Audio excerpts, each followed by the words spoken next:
પ્રધાનમંત્રી મોદી અને નાઇજીરિયાના રાષ્ટ્રપતિએ પ્રતિનિધિ સ્તરના વટાઘાટો કર્યા. પ્રધાનમંત્રી નરેન્દ્ર મોદી અને નાઇજીરિયાના રાષ્ટ્રપતિ બોલા અહેમદ ટિનુબુએ અબુજામાં પ્રતિનિધિ સ્તરના વટાઘાટો કર્યા.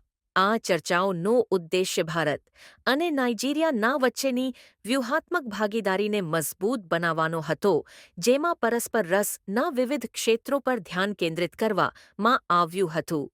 રાજ્યભવનમાં તેમના આગમન પર પ્રધાનમંત્રી મોદીને 21 તોપોની સલામી સહિત ના ઔપચારિક સ્વાગત મળ્યું. બંને નેતાઓએ પ્રથમ મર્યાદિત બેઠક કરી, ત્યારબાદ પ્રતિનિધિ સ્તરના વટાઘાટો થયા. તેમને ચાલી રહેલા દ્વિપક્ષીય સહયોગની સમીક્ષા કરી અને વ્યાપાર, રોકાણ, શિક્ષણ, ઊર્જા, આરોગ્ય, સંસ્કૃતિ અને લોકોથી લોકો વચ્ચેના સંબંધોમાં સહયોગ વધારવાના માર્ગો શોધ્યા.